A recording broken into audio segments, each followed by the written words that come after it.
he lists 20 defects of the tongue, as in 20 aspects of how the tongue has a deleterious effect upon the person when used in one of those 20 ways.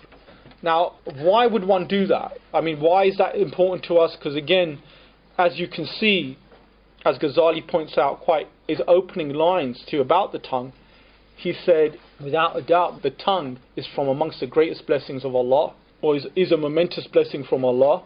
It's wondrous in how it's been made. Small in size, massive in its effect. And notice one of the most distinguishing things about the tongue is that it, first and foremost, is the place where it differentiates between belief and disbelief. How you know someone believes and doesn't, and someone isn't, is the statement of the Shahada. So you see that it becomes a voicing. The tongue is the place where you voice your intentions, you voice your motives. And he makes this really interesting comparison where he says everything that is a subject matter of knowledge is pronounced by the tongue, whether it be channeled to the right or wrong purpose. What is he saying there? He's saying it's the tongue that informs, yeah? That's what makes it so great, is that it informs and tells us about what you actually understand. It's the tongue that is the marker of understanding. While all the other features that we have that help us interpret things, like our taste and hands and things, they are very much just about taking in what's there. The tongue is this arbitrator. It's the arbitrator of experience. It expresses what we experience. As he says, the tongue is also Satan's greatest tool for luring man. And that's really powerful, right? The effect of Satan's whispering. We know what the devil does as a role, isn't it? It's to suggest. That's all he does, is suggest, right? How are those suggestions then known? How does he often get you to voice one of his suggestions? It's through your own expressing of it. Not just from a choice of your action, but you expressing what he suggests. You state it or you write it. The point is this, because when you state something or you write something, that has a greater sense of it carrying a conviction.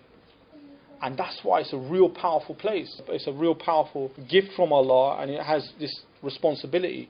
And hence he goes on the danger of the tongue and the merit of silence. The first thing he wants to highlight regarding dangers of the tongue and its merit, the merit of silence. Contrast that with what did he start with when it came to the stomach? What did he talk about? Hunger. Remember that.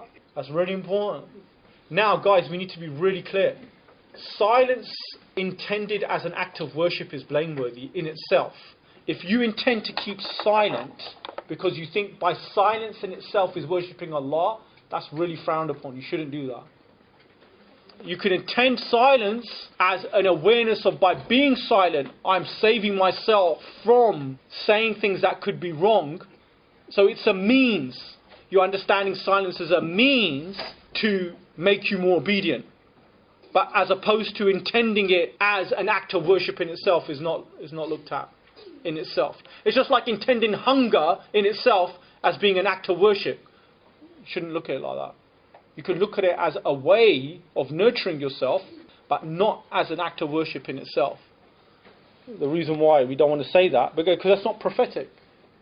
Remember, we are regulated by the prophetic way and how the prophets have done things.